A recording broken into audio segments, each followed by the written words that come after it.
Nah, di buku ini kita dijelaskan bahwa struktur yang bagus itu dimulainya dari problems dan solution dulu. Problem solution. Okay. Problem dan solution, kemudian dari situ akan muncul problems dan solution. Terus ada market size. Market size, oke. Market size itu berapa jumlah besar marketnya.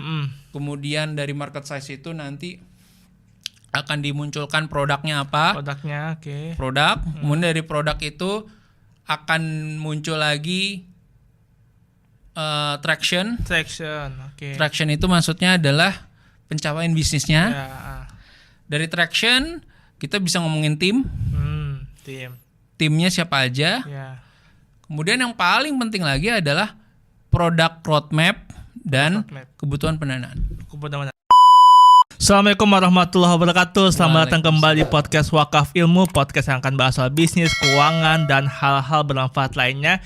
Dan di episode kali ini kita nggak selalu lelah ya untuk kemudian memberikan edukasi terkait dengan bisnis dan keuangan.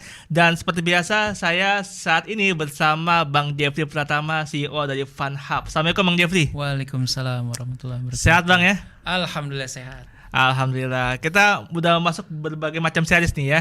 Udah panjang banget saya terkait dengan permodalan dan pembiayaan gitu ya. Dan sekarang Bang Jeffrey hadir dengan sebuah e-book yang sangat menarik nih, Fundraising Manual Book. Ini buat teman-teman yang punya startup dan lagi nyari permodalan, pengen scale up bisnisnya menjadi lebih besar dan nggak tahu nih gimana cara dapetin modalnya. Ini tonton ini sampai habis karena bakal banyak banget insight yang bisa teman-teman dapetin. Oke Bang, Fundraising Manual Book. Ini apa Bang? Boleh ceritain nggak nih? Oke. Selamat bertemu kembali dengan saya untuk series kali ini gitu ya. Jadi Fundraising Manual Book ini kita terbitkan satu paket dengan acara tahun lalu. Jadi kemarin itu sempat kita kerjasama dengan Kementerian Pariwisata dan Ekonomi Kreatif. Kita membuat satu perhelatan besar. Di sana kita mempertemukan hampir pendaftarnya hampir 600 startup, kemudian 600 startup, kemudian diseleksi menjadi 30 besar dan dipertemukan ke 48 venture capital. 48 venture capital. Oke. Jadi untuk pembahasan ini sebenarnya kita akan banyak berbicara tentang industri modal ventura atau venture capital dengan perusahaan teknologi atau startup, gitu ya. Oke. Nah, dari perhelatan besar tersebut kita buat satu panduan agar para peserta itu bisa mengikuti proses alur kompetisinya dan bisa juga melihat panduan-panduan dalam proses kita mengajukan pendanaan dengan modal ventura atau angel investor. Nah, dari podcast sebelumnya itu kan lebih luas ya. Podcast sebelumnya itu kan kita berbicara tentang industri modal ventura dan angel investor. Nah, kalau di buku ini itu akan lebih banyak detail tentang proses teknisnya. Teknisnya bagaimana startup atau perusahaan teknologi mereka membuat satu persiapan untuk masuk ke industri modal ventura dan angel investor. Gitu. Jadi ini adalah panduan real yang memang disusun oleh banyak praktisi. Salah satunya itu dari modal ventura aktif, praktisioner, kemudian ada saya sendiri, kemudian ada beberapa beberapa expert yang memang menjadi kontributor di report ini atau panduan ini gitu. Jadi mudah-mudahan bisa sangat berguna gitu. Nah, untuk selanjutnya kita putuskan bahwa panduan ini akan kita sebar agar bisa lebih bermanfaat oleh orang banyak. Jadi podcast ini sebenarnya tujuannya untuk membedah fundraising manual book ini. Seperti itu. Fundraising manual book. Teman-teman yang pengen dapetin manual booknya, tonton video sampai habis. Nanti akan di-spill cara mendapatkannya di akhir video ya. Jadi tonton sampai habis. Bang, di sini tadi kita bicara ya bahwa kemarin di episode kemarin kita itu udah bahas soal venture capital dan angel investor. Cuman mungkin dalam bahasa itu kulitnya aja ya, overview lah, overview. Dan di buku ini adalah technically dari mulai A sampai Z untuk kemudian si startup itu bisa mendapatkan modal dari si venture capital, gitu ya. Mungkin kita bisa mulai Bang. Kira-kira aspek apa aja yang kira dibutuhkan nih buat para startup ini supaya dia itu bisa langsung mengakuisisi permodalan. Jadi teman-teman, saya harus batasi dulu ya bahwa untuk modal ventura dan angel investor sebenarnya mereka sangat suka dengan dengan startup yang memang fokusnya ke teknologi. Teknologi. Gitu. Oke. Cuman ternyata sekarang banyak yang tidak seperti itu lagi. Jadi kadang teman-teman di modal ventura itu juga mencari hal-hal yang seperti UMKM yang memang sudah punya basis yang kuat sehingga layak untuk diinvest gitu. Jadi karena sekarang banyak hal-hal ya yang pemberitaan ya tentang fraud lah apa segala macam gitu ya. Jadi trennya agak berubah. Yang awalnya mungkin mereka fokusnya ke dunia teknologi, tapi sekarang mereka cari perusahaan-perusahaan yang profitable dulu. Yang penting profitable dan bisa di scale up, kemudian mereka mau masuk juga gitu. Gitu. Tapi kembali lagi sektor teknologi tetap menjadi daya tarik gitu. Nah, beberapa hal yang memang di-highlight adalah apa sih yang lagi dicari sekarang? Pertama itu AI. AI ini masih menjadi primadona karena banyak hal di sektor kehidupan ini yang bisa dibantu oleh AI gitu.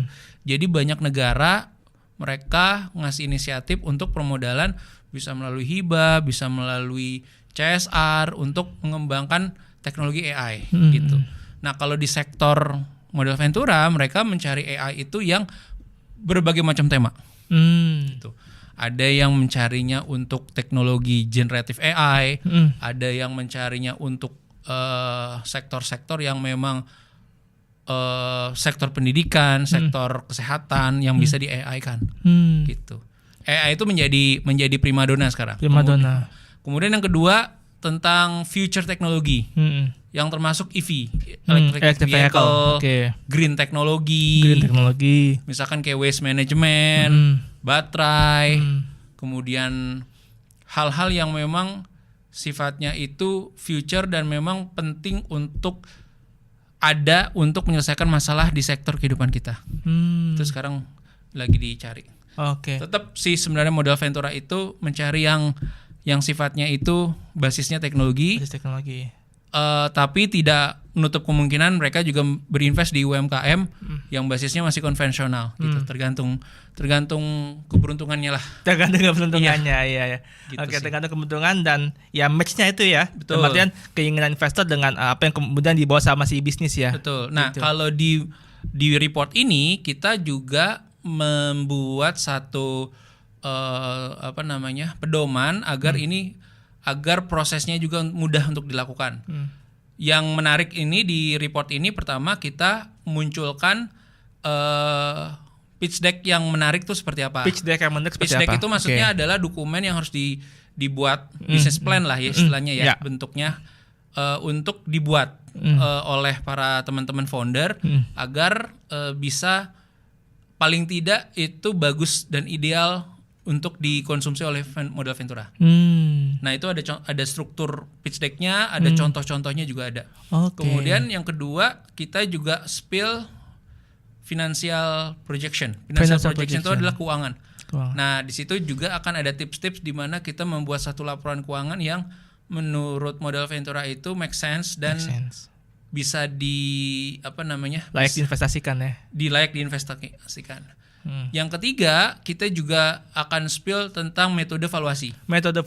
Nah, ini yang menjadi menarik. Metode valuasi ini memang ibaratnya ini tema primadona untuk industri keuangan. Karena kalau misalkan kita nggak tahu nilai harga satu perusahaan yang kita mau fundraise, kita nggak akan dapat basis berapa yang akan kita dapatkan. Jadi valuasi itu menjadi penting. Nah, permasalahannya adalah nggak semuanya orang bisa menghitungkan valuasi. Apalagi di sektor teknologi. Nah, ini valuasinya agak berbeda dengan industri UMKM atau konvensional lagi. Terus yang menarik lagi adalah di sini ada daftar modal ventura. Di Indonesia. Ya. Ada sekitar 113 daftar list modal ventura yang aktif untuk mencari mereka mencari pendanaan. Mencari startup, startup untuk didanai. Gitu. Kemudian juga ada legal. Legal itu adalah aspek di mana kita harus melihat terms dan condition dari penawaran dari modal venture tersebut. Oke. Oke. Mungkin nanti kita bisa Bedah satu persatu lah ya. Oke. Dan semuanya ada di fundraising manual book itu. Oke. Menarik. Oke. Bang, kalau saya coba untuk mereview kembali itu paling nggak ada satu tentang dokumen yang saya adalah pitch deck, business plan. Nah, tapi kalau di startup disebutnya investment deck atau pitch deck. Investment deck, pitch deck. Oke. Yang kedua ada projection financial projection ya.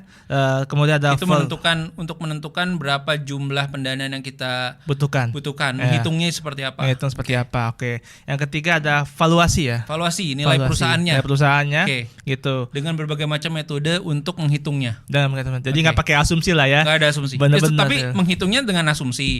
Cuman asumsinya akan agak lebih based on data lah ya. Based on data agak lebih terstruktur atau ada metodologinya. Kita nggak ngawur gitu loh untuk menentukan valuasinya tersebut. Ya, pokoknya ada scientific approve lah. Yang keempat baru ada terakhir aspek legal. Oke. Legal inilah yang menjadi dasar untuk membuat satu perjanjian investasi. Nah, semua negosiasi, semua kesepakatan, semua terms and condition, hak dan kewajiban semuanya akan tertulis di satu dokumen namanya term sheet. Term sheet ini adalah seperti kalau bahasa orang Indonesia bilang perjanjian kerjasama investasi.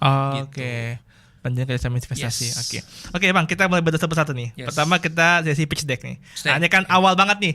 Orang ketika buat startup punya investor pasti akan diminta pitch decknya mana, gitu kan, investment decknya mana, gitu. Nah, apa yang bisa dijabarkan dari fundraising manual book ini terkait dengan pitch deck? Oke, sebenarnya prinsipnya masih sama ya, bahwa kalau misalkan kita mau mencari permodalan itu, kita harus tahu dulu arah ke depannya seperti apa, perencanaan bisnisnya kayak gimana, selama mungkin 3-5 tahun. Oke. Gitu. Nah, itu harus menjadi priority dari founder untuk berembuk antar mereka. Ini si bisnis mau dibawa kemana? Nah, itu menjadi penting. Ketika kalau misalkan kita sudah menentukan arah bisnisnya itu sudah cukup jelas, turunannya gampang. Jadi menyiapkan resource-nya gampang. Gitu. Kalau misalkan 5 tahun itu kita sudah menentukan misalkan arahnya mau seperti apa, turunannya kita bisa merencanakan dari sisi teknologinya akan seperti apa, dari sisi marketingnya akan seperti apa, dari sisi human resource-nya akan berapa banyak yang kita hire, bagiannya apa aja, kemudian dari sisi operasionalnya seperti apa, kemudian dari sisi kebutuhan pendanaannya baru kita bisa hitung. Jadi dari perencanaan dulu, breakdown ke per bidang, habis itu baru ujungnya akan dihitung berapa kebutuhan pendanaannya. Apakah kebutuhan pendanaannya tersebut cukup di cover oleh revenue? Kalau bisa di cover oleh revenue, ya udah berarti nggak butuh investor. Tapi kalau misalkan memang mau expand dan ternyata revenue-nya belum cukup, kita bisa dapat permodalan dari luar. Begitu. Makanya investment deck itu penting atau pitch deck itu penting untuk dibuat secara struktur gitu. Berarti ada format khusus nggak sih, Bang? Pasti. Nah, di buku ini kita dijelaskan bahwa struktur yang bagus itu dimulainya dari problems dan solution dulu. Problem dan solution, kemudian dari situ akan muncul problems dan solution. Terus ada market size. Market size itu berapa jumlah besar marketnya. Kemudian dari market size itu nanti akan dimunculkan produknya apa. Produk. Kemudian dari produk itu akan muncul lagi traction. Traction itu maksudnya adalah pencapaian bisnisnya. Dari traction kita bisa ngomongin tim. Timnya siapa aja. Kemudian yang paling penting lagi adalah product roadmap dan kebutuhan pendanaan. Itu. Berarti kalau tadi coba untuk di-review sekilas ya. Tadi kita mulai dari problem solution. Problem itu sendiri, solution sendiri, solution, market size, traction, founder, kemudian ada aspek Product keuangan, product roadmap juga. keuangan, baru produk roadmap dan Oke, kebutuhan pendanaannya berapa. Kebutuhan pendanaannya berapa? Ya, kurang lebih Nah, itu lebih formatnya. detailnya nanti akan bisa dibaca di sini. Ya, detailnya nanti teman-teman bisa baca sini, nanti kita akan spill lah bagaimana cara dapetinnya di akhir video. Betul. Oke. Itu pitch deck Bang ya. Ya, Jadi kalau udah seperti itu udah cukup untuk memenuhi kebutuhan untuk CVC-nya. betul. Gitu ya. Betul. Oke. Betul. Udah cukup untuk menggambarkan atau apa CVC udah cukup lah kalau udah menerima informasi itu. Betul. Gitu kurang lebih ya. Betul. Oke. Terus kemudian kita lanjut, kalau kita bicara pitch deck ini kan seringkali orang dibingungkan dengan apa ya bahasanya, apakah memang harus dijabarkan apa adanya gitu ya. Dalam artian seringkali kan kalau kita pitch deck ya cobalah dipercantik dikit lah biar menarik investor lah gitu. Atau memang ya udah apa adanya aja, karena kan investor pengen tahu sejujurnya itu seperti apa sih bisnis lu itu. Kalau sekarang karena pemberitaannya sudah sangat heboh tentang fraud dan segala macam, saya sih lebih ke menyarankan bahwa teman-teman harus jujur terhadap apa yang ditulis. Oke. Jadi paling tidak ada data dasar yang memang benar-benar real. Jadi tidak ada mockup dan dana dan segala macam. Nggak ada kosmetiknya. Nggak ada lah ya. kosmetiknya. Oke. Jadi apapun yang, tapi kalau misalkan dari sisi perencanaan, bolehlah ada Kosmetik ya. bukan perencanaan itu kan pasti kan asumsi. Asumsinya harus bisa dipertanggungjawabkan berdasarkan historical data. Iya. Jadi jangan terlalu hype, jangan terlalu dibesar-besarkan. Buat seoptimis mungkin biar tidak ada rasa hiperbolanya atau digelembungkan dan segala macam. Jadi itu sih yang Oke. Berarti dalam konteks kondisi saat ini mungkin dia bisa bicara apa adanya sesuai dengan kondisinya, tapi kalau kita bicara soal perencanaan planning di masa depan mungkin dia bisa seoptimis mungkin ya. optimis dan Oke. bisa dicapai. Jangan dicapai. terlalu muluk-muluk. Misalkan baru mulai tapi targetnya sudah tinggi. Jadi harus masuk akal Ya. gitu. Oke, harus masuk akal. Betul. Oke. Bang, itu bab pitch deck. Kemudian kita lanjut ke bab kedua adalah bab tentang keuangan. Oke. Keuangan itu gimana Bang? Nah, Yang di siapin. keuangan itu biasanya kita kan pakainya adalah kita profit and loss. Profit and loss. Profit and loss. Iya. Jadi dihitung juga berapa revenue yang akan masuk dari setiap inovasi produk yang dimunculkan. Di situ mainlah namanya perkiraan atau estimasi Ya, oke. atau projection. Nah, itu harus masuk akal mungkin. Semasuk akal. Jangan terlalu ada kosmetik, jangan terlalu ada membesar-besarkan target yang mau dicapai. Nah, semua revenue-nya di-list. Termasuk sama asumsi, termasuk sama target dan segala macam. Kemudian dari situ akan ada yang namanya kalau misalkan sudah ditarget direncanakan revenue, pasti kan ada resource yang dibutuhkan. Ya. Nah, biasanya ini cost-nya berapa dari yang mau kita rencanakan gitu. Misalkan kita mau bikin platform untuk makanan misalkan. Oke. Nah, platform itu butuhnya berapa selama biasanya cycle-nya itu 12 sampai 18 bulan. 12 sampai 18 bulan. Iya. Oke. Itu dibikin projection-nya, profit and loss-nya seperti apa, kemudian cost-nya berapa.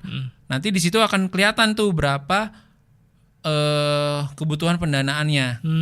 Kalau mungkin bisnisnya sudah jalan, akan kelihatan berapa profit yang bisa digulung untuk ekspansi. Kalau misalkan profitnya belum besar, butuh ekspansi, berarti muncul tuh angkanya berapa, gitu. Nah, dari situ pasti akan ada namanya di situ pasti akan adanya jumlah yang dibutuhkan. Contoh, kalau untuk 18 sampai misalkan 12 sampai 18 bulan atau 18 bulan sampai 24 bulan butuh misalkan setelah dihitung-hitung 3 miliar misalkan. Oke. 3 miliar itu juga harus disesuaikan dengan target revenue yang mau dicapai. Jadi setelah injection masuk, revenue-nya naiknya berapa? Gitu. Oke, berarti tapi projection itu adalah 1 sampai 2 tahun. Berarti kalau saya simpulkan. Oke, berarti emang jangka pendek ya projection itu ya. Kalau di teknologi ya. Karena kalau misalkan di teknologi itu serba cepat. Serba cepat, iya. Dengan agile teknologi growth bisa lebih cepat. Makanya perbedaan antara perusahaan teknologi dengan UMKM dengan adanya IT itu bisa mempercepat pertumbuhan perusahaan. Jadi kebutuhan pendanaannya nggak mungkin lama, tapi harus cepat. Biasanya minimal 2 tahun. Maksimal 2 tahun, sorry. Maksimal 2 tahun. Untuk cycle berikutnya nanti ada fundraising lagi. Jadi antara 18 sampai 24 bulan mereka untuk fundraising. Ketika udah dananya deploy, berarti nanti akan ada ini lagi, akan ada fundraising berikutnya. Gitu. Oke, berarti khusus teknologi nih. Teknologi itu sekitar 12 sampai 24 bulan. 24 bulan. Oke. Untuk UMKM apakah dia juga Jauh lebih panjang biasanya. Lebih panjang. Bisa 5 tahun. Bisa 5 tahun. Bisa 5 tahun. Biasanya kalau pihak perbankan itu minta laporan keuangan tuh udah projectionnya udah 5 tahun. 5 tahun. Kalau sektor teknologi paling cuma 24 bulan. Gitu. Karena UMKM mungkin kan lebih ini ya. Lebih stable dan mungkin growth-nya nggak terlalu signifikan kayak di teknologi gitu. Nggak terlalu eksponensial dan cukup stable sehingga ya udah dibuatnya 5 tahun ya. 5 tahun. Jadi perkiraannya mungkin lebih mudah mungkin buat mereka ya ketika 5 tahun ya. Jadi dari laporan keuangan itu akan muncul tuh berapa kebutuhan pendanaannya dan untuk apa aja. Jadi tapi untuk apa aja itu namanya use of fund. Jadi di investment deck itu nanti akan ada berapa jumlah pendanaan, biasanya di akhir itu mereka butuh dananya berapa sama penggunaannya itu untuk apa aja. Nah penggunaan untuk apa aja itu harus berdampak ke revenue naik seberapa kali gitu naiknya gitu. Oke, seberapa X ya? Seberapa X? Oke, atas pemodal yang disuntikan. Yes. Oke. Nah, kalau kita bicara soal tata aturan keuangannya ya dalam materi pelaporan itu, apakah semacam investor itu melihat bahwa elemen ini yang paling dibutuhin? Pasti. Gitu. Pasti biasanya deployment itu mereka akan melihat targetnya berapa dan target pencapaian revenue-nya berapa kali, multipliers-nya, sama pemakaian use of fund-nya masuk akal apa enggak? Oh, masuk akal atau enggak? Oke. Jadi, targetnya itu, revenue-nya itu akan dilihat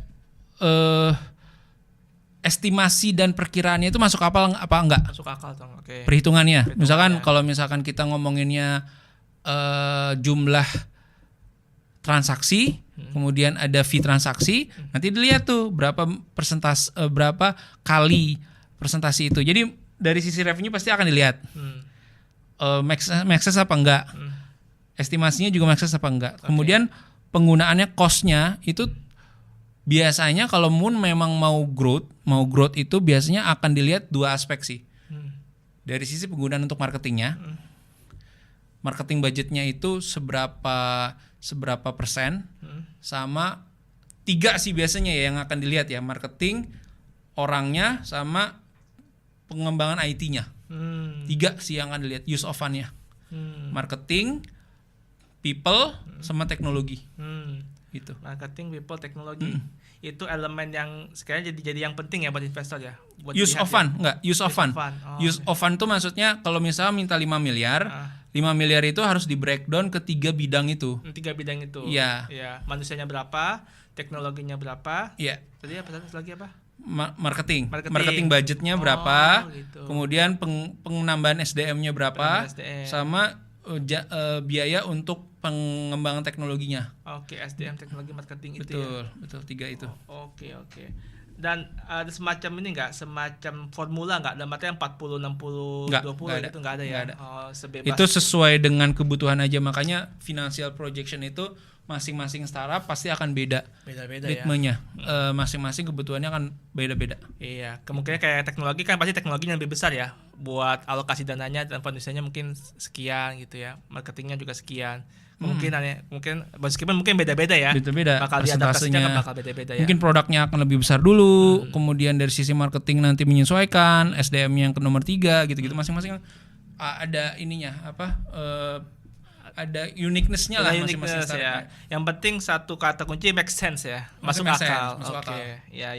Itu yang yang penting masuk akal itu yang bisa kita coba untuk bisa kita coba untuk approve. Kalau masuk akal ya oke. Mau berapapun alokasinya yang penting masuk akal gitu ya. Betul. Oke. Bang, kita tadi udah bahas soal pitch deck, udah bahas soal keuangan, dan aspek ketiga adalah valuasi. Nah, valuasi ini gimana, Bang? Ini nilai apa? Ini ilmunya ilmu mahal nih. Guys. Valuasi. Berapa juta nih Bang?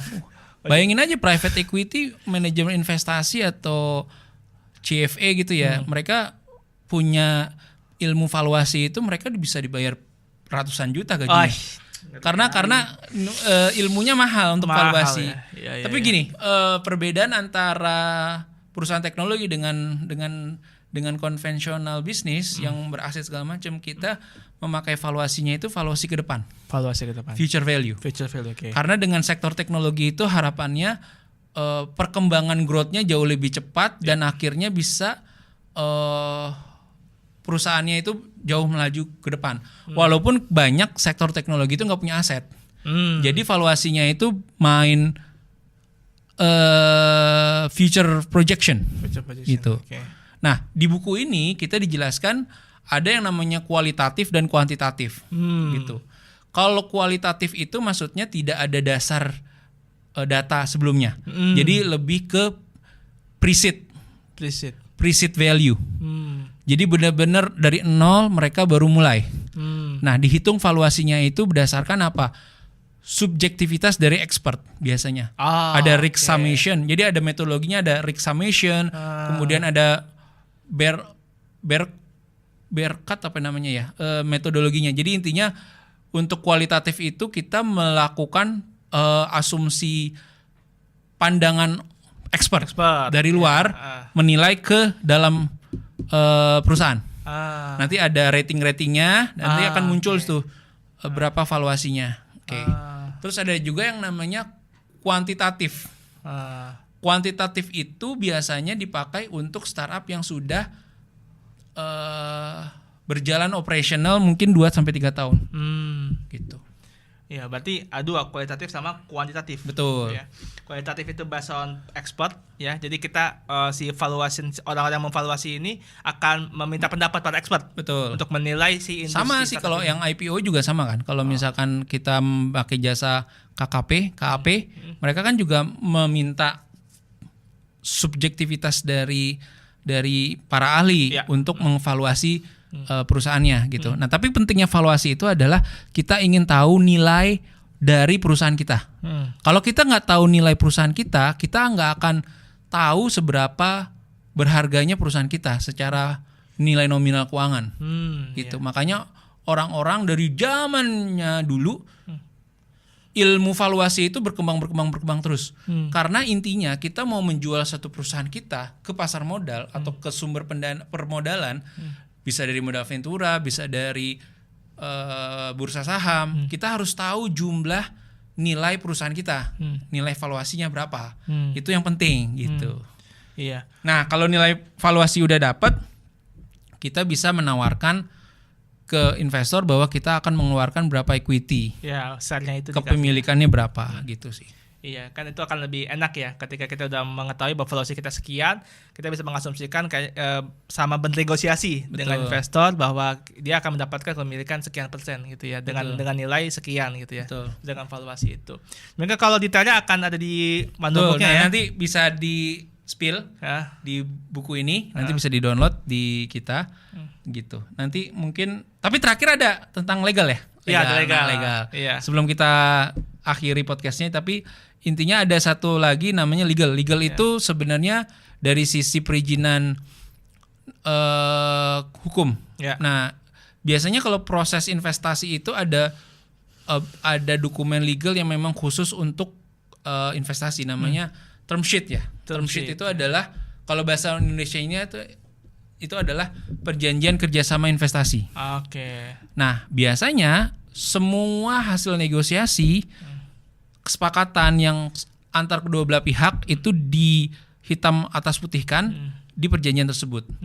Contoh tentang hak dan kewajiban dari investor, hak dan kewajiban dari direktur, hak dan kewajiban dari komisaris, kemudian nilai kepemilikannya berapa, kemudian kalau misalkan ada kesalahpahaman, kalau misalkan mereka ada konflik segala macam, gimana mensolusikannya, semuanya diatur di situ. Semuanya diatur. Terus nilai perusahaannya berapa, kemudian berapa jumlah investasi yang masuk, berapa jumlah nilai investasi yang digelontorkan, gitu. Oke. Dan itu detail banget ya, ada di buku ini lah ya. Ada. Ya, Jadi tapi nggak sedetail berapa jumlah term sheet-nya ya. Jadi kalau di buku ini memang kita dilarang untuk mengopen ini mengopen term sheet. Okay. Kalian bisa lihat di website di internet format term sheet. Cuman kalau di buku ini kita membahasnya per bagian umum aja. Yang tadi saya sebutkan hak dan kewajiban, berapa jumlah investasi, gimana cara pencairan investasinya, kemudian kalau ada perselisihan seperti apa dan segala macam. Gitu. Kalau misalkan mau ada standar baku, biasanya minta tuh biasanya ada yang WA aku kan, Bang, bisa nggak minta format term sheet? Nah itu sebenarnya dilarang. Oh gitu. Kalau misalkan mau, cari aja di internet yang sifatnya itu yang sudah bisa konsumsi. Ya, konsumsi publik ya. Iya. Cuman kalau di buku ini kita cuman generic template-nya aja. Generic template ya. Generic Generic bab-babnya. Ya. Bab-babnya apa aja gitu. Oke, I see. Oke, Bang, terakhir tadi ada yang mau tunjukin atau nggak usah? Apa tuh? Ada yang mau tunjukin? Nggak perlu. Nggak perlu. Jadi bisa di-download di link ini. Kemudian intinya adalah saya juga di sini juga ada daftar visi yang memang daftar visi yang memang bisa dilihat websitenya, emailnya dan segala macam. Jadi ketika teman-teman sudah membuat perencanaan bisnis dalam investment deck, kemudian perhitungannya sudah ada, valuasinya sudah ada, offering ke investornya juga sudah ada, data tersebut bisa langsung disebar ke list tersebut. Tapi sebelum itu coba buka pembicaraan dulu sama si modal venturanya bahwa kita lagi fundraising, sektor kita ini apakah kalian tertarik? Kalau tertarik, mereka minta deck baru dikirim gitu. Jadi buka pembicaraan dulu lewat email. Atau LinkedIn seperti itu. Dan kalau teman-teman merasa kayak kesulitan nggak dapat akses ke sana, teman bisa langsung kontak ke Bang Jeffrey karena dia juga bisa mengakses nih di FunHub khususnya ya. FunHub bisa banget untuk kemudian mengakses teman-teman semua yang sekiranya punya bisnis yang sudah sustain, sudah bagus, itu bisa diakseskan, dibuka aksesnya untuk masuk ke modal ventura. Benar Bang ya. Di FunHub disediakan fasilitas seperti itu. Siap. Dan Bang Jeffrey ada lagi terakhir yang mau sampaikan? Cukup. Jadi intinya teman-teman bisa pakai laporan ini untuk tahu proses lebih detailnya, mudah-mudahan lebih bermanfaat, dan keep terus, jangan sampai menyerah untuk dapat permodalan karena nggak mudah cocok-cocokan sama investornya. Iya. Oke, makasih banyak Bang Jeffrey. Teman-teman yang pengen mendapatkan manual booknya, kita udah taruh nanti di deskripsi. Teman-teman bisa langsung download aja terkait dengan manual booknya. Teman bisa baca dan ini gratis ya. Bang Jeffrey ya, gratis ya, isinya ilmu yang harga ratusan juta, luar biasa, dibagikan miliaran. Luar biasa. Jadi kalau teman-teman nggak dapetin, sayang banget ya. Dan kalau teman-teman pengen konsultasi juga terkait dengan bisnisnya, mau butuh permodalan dan sebagainya, nanti juga bisa lewat FunHub ya. FunHub bisa membantu teman-teman semua untuk mendapatkan akses permodalan. Dan ditunggu saja, mungkin sebentar lagi kita juga akan buat webinar ya FunHub ya. Insya Allah. Dan nanti kalau ada informasi lebih lanjut kita akan taruh juga di deskripsi. Oke, makasih banyak Bang Jeffrey semua. Oke, makasih banyak semuanya. See you next podcast. Wassalamualaikum warahmatullahi wabarakatuh. Waalaikumsalam.